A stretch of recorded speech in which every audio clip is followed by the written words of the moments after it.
From the Formalin Jar, written by Dr. Rita S. Mani, who is a doctor by profession and a writer by passion. The poem from the Formalin Jar was written in September 2013 to create awareness about safe driving and other road safety rules in the community and published online at youthspring.net. This sad poetry conveys how a moment of simple carelessness cost a young, lively, and caring boy his precious life. Dr. Rita S. Mani এই poem ଦ୍ୱାରା ଆମକୁ ସେ କନଭେ କରୁଛନ୍ତି ଗୋଟେ message ଏବଂ ସେ କହୁଛନ୍ତି ଯଦି ଆମେ କେୟାରଲେସ୍ ଗାଡ଼ି ଚଲେଇବା ଦେନ୍ ଆମର ଡେଥ୍ ହେଇଯିବ ଏବଂ ଗୋଟେ ଫିକ୍ସନାଲ କ୍ୟାରେକ୍ଟର ସେ କ୍ରିଏଟ୍ କରୁଛନ୍ତି ଯାହାର ନାଁ ହେଉଛି ଭିକି। ତ ଦେଖିବା ଆଗକୁ ପଢିବା କଣ ସେ କହୁଛନ୍ତି। ଆରମ୍ଭ କରିବା ଟାଇଟେଲରୁ ଫ୍ରମ୍ ଦ ଫର୍ମାଲିନ୍ ଜର୍। ସୋ ଫର୍ମାଲିନ୍ ଫାର୍ଷ୍ଟ ଦେଖିବା ଫର୍ମାଲିନ୍ଟା କଣ। Formalin is a chemical compound which is consist of hydrogen, oxygen, carbon। ଏ ତିନିଟାର କମ୍ବିନେସନରେ ଫର୍ମାଲିନ୍ ଗ୍ୟାସ୍ ଆମେ କ୍ରିଏଟ୍ କରୁ କେମିକାଲ। ତ ତାର କାମ କଣ? It is act as a preserving agent. ଆମେ ଏଇଠି ପ୍ରିଜର୍ଭ କରିକି ରଖିପାରିବା। ଯେମିତି ଆମେ ଇମେଜରେ ଦେଖୁଛୁ ଗୋଟେ କାଚ ଜାର ଅଛି ଏବଂ ସେ ଭିତରେ ଗୋଟେ ହ୍ୟୁମାନ ବ୍ରେନ୍ ଅଛି। ତ ସେ ବ୍ରେନ୍ଟା କାହାର? ସେ ବ୍ରେନ୍ ହେଉଛି ଭିକିର ବ୍ରେନ୍। ଏଠି ଭିକି ଗୋଟେ ଫିକ୍ସନାଲ କ୍ୟାରେକ୍ଟର ଯାହାକୁ କ୍ରିଏଟ୍ କରୁଛନ୍ତି doctor Rita S Mani. So Vicky କିଏ? Vicky was a college student. He was smart and hard working student and he was also energetic. College ପିଲା ଥିଲା ଭିକି ଯିଏ ପୁରା ସ୍ମାର୍ଟ ହାର୍ଡ ୱାର୍କିଂ ଥିଲା ଆଉ ଏନର୍ଜେଟିକ୍ ଥିଲା। ବଟ୍ ଅନଫର୍ଚୁନେଟଲି ଭିକିର ଗୋଟେ ଆକ୍ସିଡେଣ୍ଟରେ ଭିକିର କଣ ହେଲା ଡେଥ୍ ହେଇଗଲା। ଏବଂ ଯୋଉ ବ୍ରେନ୍ଟା ଆମେ ଏଇ ଜାର୍ରେ ଦେଖିବାକୁ ପାଉଛୁ ଏଇ ବ୍ରେନ୍ ହେଉଛି ଭିକିର। ବଟ୍ ଏଠି ଆସିଲା ଯଦି ଭିକିର ଡେଥ୍ ହେଇଗଲା ଏ ବ୍ରେନ୍ କେମିତି କଥା କହୁଛି? ଯଦି ଲଜିକ୍ ଲଗେଇବା ବ୍ରେନ୍ ବି କଣ ହେଇସାରିଛି, ବ୍ରେନ୍ର ବି ଡେଥ୍ ହେଇସାରିଛି। ବଟ୍ ଏଇ ଯୋଉ ପୋଏଟ୍ରିରେ ନା ଗୋଟେ ପୋଏଟିକ୍ ଡିଭାଇସେସ୍ ଥାଏ ଯାହାର ନାଁ ହେଉଛି କଣ? ପର୍ସୋନିଫିକେସନ। ବହୁତ ଇମ୍ପୋର୍ଟାଣ୍ଟ ରହିବ, ମନେ ରଖିବ। ପର୍ସୋନିଫିକେସନ ଆର ମତଲବ ହେଉଛି ଯଦି ଆମେ କୌଣସି ନନ୍ ଲିଭିଂ ଥିଙ୍ଗସକୁ ହ୍ୟୁମାନର କ୍ୟାରେକ୍ଟର୍ସ ଦେଇଦେବା ସେ ପ୍ରୋସେସକୁ ଆମେ ପର୍ସୋନିଫିକେସନ କହିବା, ଯୋଉଟା ପୋଏଟ୍ରିରେ ୟୁଜ୍ କରାଯାଏ। ତ ଏଇଠି ଯୋଉ ବ୍ରେନ୍ ଅଛି ନା ତାକୁ ଆମେ ହ୍ୟୁମାନର କ୍ୟାରେକ୍ଟର ଦେଲୁ ଏବଂ ସେ କଥା କହୁଛି। ସେ କଣ କହୁଛି? ସେ ଟୋଟାଲି ଷ୍ଟୋରି ଆମକୁ କହୁଛି ଯେ ଭିକି କିଏ ଥିଲା, ତାର ଆକ୍ସିଡେଣ୍ଟ କେମିତି ହେଲା। ତ ଆମେ ଆଗକୁ ବଢିବା, ଷ୍ଟାଞ୍ଜା ୱାଇଜ ପଢିବା, ଡିଟେଲି ଜାଣିପାରିବା କଣ ଅଛି। ତ ଆରମ୍ଭ କରିବା stanza 1। Hi, I am Vicky's brilliant brain. ସେ ବ୍ରେନ୍ କହୁଛି କି ହାଇ, ସିଏ ନିଜର ଇଣ୍ଟ୍ରୋଡକ୍ସନ ଦଉଛି ଏବଂ ସିଏ କଣ କହୁଛି? ସେ କହୁଛି ମୁଁ ହଉଛି ଭିକିର brilliant brain. Brilliant in the sense କଣ? ବ୍ରିଲିଆଣ୍ଟ ଆମେ କହିବା ଇଣ୍ଟେଲିଜେଣ୍ଟ ବା ସ୍ମାର୍ଟ କହିପାରିବା। ତ ମୁଁ ହଉଛି ଭିକିର ବ୍ରିଲିଆଣ୍ଟ ବ୍ରେନ୍ ଆଉ ମୁଁ କୋଉଠି ଅଛି? Sitting in a formalin jar with disdain. ଏଇ ଯୋଉ ଫର୍ମାଲିନ୍ ଜାରଟା ଅଛି ଏ ଭିତରେ ମୁଁ ଅଛି ୱିଥ୍ ଡିସଡେନ୍। ଡିସଡେନ୍ ମାନେ କହିବା ହେଟନେସ୍, ଘୃଣା। ମୁଁ ଘୃଣାର ସହିତ ଏ ଭିତରେ ଅଛି। କିଏ କହୁଛି? ଭିକିର ବ୍ରେନ୍ କହୁଛି। କଣ ପାଇଁ ଅଛି? On display to promote knowledge gain. ମତେ ଡିସପ୍ଲେ ପାଇଁ ରଖାଯାଇଛି। ଡିସପ୍ଲେ ମାନେ ମତେ ଲୋକମାନେ ଦେଖନ୍ତୁ ଏଇ ଗ୍ଲାସ ଭିତରେ, ଆଉ ମତେ ଦେଖିବା ଦ୍ଵାରା ଲୋକମାନଙ୍କର କଣ ବଢିବ? ଲୋକମାନଙ୍କର ବଢିବ ନଲେଜ ବଢିବ। ଗେଇନ୍ ମାନେ ବଢିବା। ୱାଚିଂ ପିପୁଲ ଷ୍ଟେୟାର ଆଟ୍ ମି ଏଗେନ୍ ଆଣ୍ଡ ଏଗେନ୍। ୱାଚିଂ ମୁଁ ଦେଖୁଛି, ମାନେ ଭିକିର ବ୍ରେନ୍ ଦେଖୁଛି। କାହାକୁ ଦେଖୁଛି? ଲୋକମାନଙ୍କୁ ଦେଖୁଛି। ତ ଲୋକମାନେ ଭିକିର ବ୍ରେନ୍କୁ କଣ କରୁଛନ୍ତି? ସେମାନେ କନଷ୍ଟାଣ୍ଟଲି ଦେଖୁଛନ୍ତି। ମାନେ ଭିକିର ବ୍ରେନ୍ ଲୋକମାନଙ୍କୁ ଦେଖୁଛି ଆଉ ଲୋକମାନେ ମଧ୍ୟ ଭିକିର ବ୍ରେନ୍କୁ ଦେଖୁଛନ୍ତି। ଏଇଟା ଲାଗି ଭିକିର ବ୍ରେନ୍କୁ ନା ବହୁତ ଇନସଲ୍ଟ ଫିଲ୍ ହଉଛି। ଏବେ ନେକ୍ସଟ ଷ୍ଟାଞ୍ଜାକୁ ଯିବା। ହାଉ ଇନସଲ୍ଟିଂ ଟୁ ବି କଲ୍ଡ ଏ ସ୍ପେସିମ୍ୟାନ। ଫାଷ୍ଟ ଦେଖିବା ପିଲାମାନେ ଇନସଲ୍ଟିଂ। ଇନସଲ୍ଟିଂ ମାନେ କଣ? ଇନସଲ୍ଟିଂ ମାନେ ହଉଛି ଅପମାନ। ମତେ ଅପମାନିତ ଫିଲ୍ ହଉଛି। କିଏ କହୁଛି ଏଇଟା? ଭିକିର ବ୍ରେନ୍ କହୁଛି ଯେ ମତେ ଅପମାନ ଫିଲ୍ ହଉଛି। କଣ ପାଇଁ ଅପମାନ ଫିଲ୍ ହଉଛି?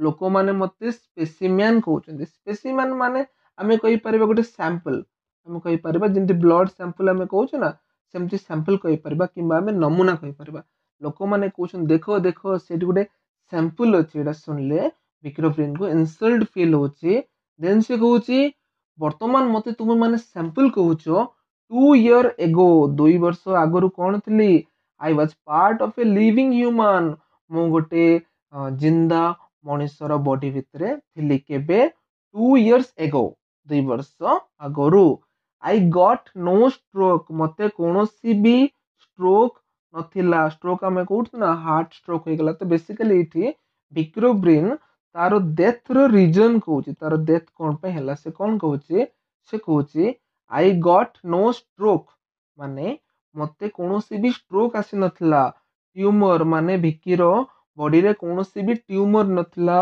और बॉक्स विद इन बॉक्स रो मतलब होछि इन्फेक्शन माने ना भिकिरो डेथ कोनोसी स्ट्रोक रे हेछि ना कोनोसी ट्यूमर रे हेछि ना कोनोसी बॉक्स यानी कि ना कोनोसी इन्फेक्शन रे हेछि येट तथापि ended up in this jar हेले मध्य मते ई जार भितरे रहिबाकू पड़िछि टू माय सागिन सागिन रो माने होछि गुस्सा मो बहुत एंगर फील होछि एते सबु न थाई कि मध्य मु कोन होछि मु एई जार भितरे अछि तो एबे देखिबा ए जार भितरे विकिरो ब्रेन कोन पाई अछि तो कहानी आरंभ होछि विकिरो फास्ट रो तो Vicky was a young boy Vicky गोटे यंग बॉय थिला यंग बॉय माने जानिचो युवक अवस्था स्मार्ट एंड सेन स्मार्ट रो माने इंटेलिजेंट जो विकी कथा हमें कहउछ ना से कोन थिला से थिला स्मार्ट ता सहित थिला सेन सेन माने जार मस्तिष्क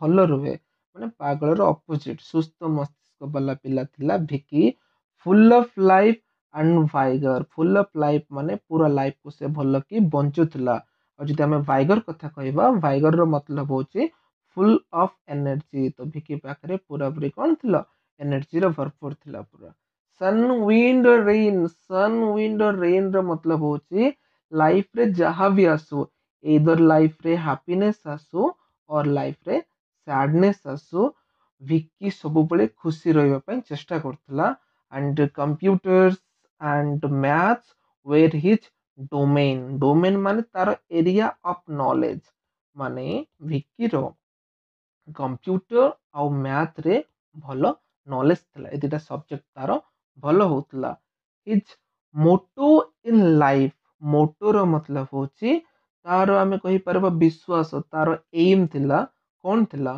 तार एम थिला नो पेन नो गेन एटा गोटे हमर प्रोवर्ब देखिबा जेमति आमे कहउचो कष्ट कले कृष्ण मिले माने जदि हमको किछ लाइफ रे सक्सेस पाइबार अछि ना हमको कोन करबा को पड़िबो हमको हार्ड वर्क करबा को पड़िबो सेटा त लाइफ रो मोटो बा लक्ष्य थिला माने एटु जानि परिबा विकी गोटे हार्ड वर्किंग स्टूडेंट थिला देन देखिबा नेक्स्ट कोन हैला आउ किछ कोआ जायछि विकी ऊपरे नेक्स्ट से कहला Vicky's love for his parents Vicky तारो पेरेंट्स को ना बहुत भल पाउथला okay was truly insane insane माने अति मात्रा रे भलो पाइबा माने नॉर्मली भलो पाइबा टू भी बहुत अधिक भलो पाइबा एंड ही एडोर रो मतलब भी सेम एडोर रो मतलब भी love and he adore his grandma माने तार जेजो माँ को से बहुत भलो पाउथला देन देयर वर्ड दे हला रिंकल्स एंड केन ए जो दीटा वर्ड ना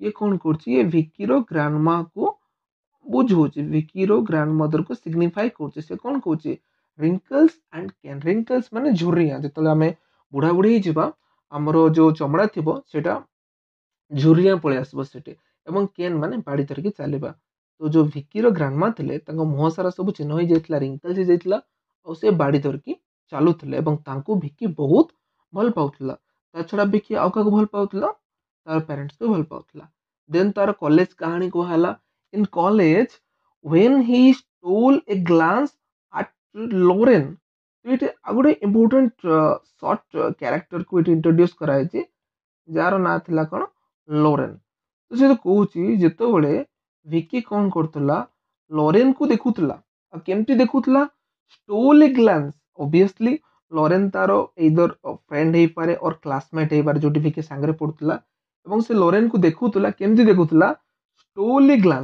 ଷ୍ଟୋଲି ଗ୍ଲାନ୍ସ ମାନେ ଲୁଚିକି ଦେଖିବା ସାମ୍ନା ସାମ୍ନି ଦେଖି ନ ପାରିବା ଲୁଚିକି ଦେଖୁଥିଲା ଭିକି କାହାକୁ ଲରେନ୍କୁ ଲୁଚିକି ଦେଖୁଥିଲା ସେତେବେଳେ why his heart went third only I could explain ଯେତେବେଳେ ଭିକି ଲରେନ୍ସକୁ ଲୁଚିକି ଦେଖୁଥିଲା ନା ସେତେବେଳେ ଭିକିର ହାର୍ଟ ନା ଥର୍ଡ କରୁଥିଲା ଥର୍ଡ ମାନେ ଧକ୍ ଧକ୍ କରୁଥିଲା କାହିଁକି ଧକ୍ ଧକ୍ କରୁଥିଲା only I could explain ଭିକିର ବ୍ରେନ୍ କହୁଛି କଲେଜରେ ଯେତେବେଳେ ସେ ଲରେନ୍କୁ ଦେଖୁଥିଲା ତାର ହାର୍ଟ ନା ଥର୍ଡ କରୁଥିଲା on a wet monsoon day wet ମାନେ ଓଦା monsoon ମାନେ ରେଇନି ସିଜନ ତ ଗୋଟେ ରେଇନି ସିଜନ ଗୋଟେ ରେଇନି ଡେ ବର୍ଷା ଦିନରେ କଣ ହେଇଥିଲା ସବୁଆଡେ ଓଦା ଥିଲା ଫର ଏ ଟାସ୍କ ମାନେ କାମ ମଣ୍ଡେନ ର ମତଲବ ହଉଛି ସେମିତି କୌଣସି ଇମ୍ପୋର୍ଟାଣ୍ଟ ନାହିଁ ଆମେ କହିପାରିବା ଲେସ୍ ଇମ୍ପୋର୍ଟାଣ୍ଟ ଯାହାର କୌଣସି ଭ୍ୟାଲ୍ୟୁ ନାହିଁ ସେମିତି ଗୋଟେ କାର୍ଯ୍ୟ ଲେସ୍ ଇମ୍ପୋର୍ଟାଣ୍ଟ କାମ ପାଇଁ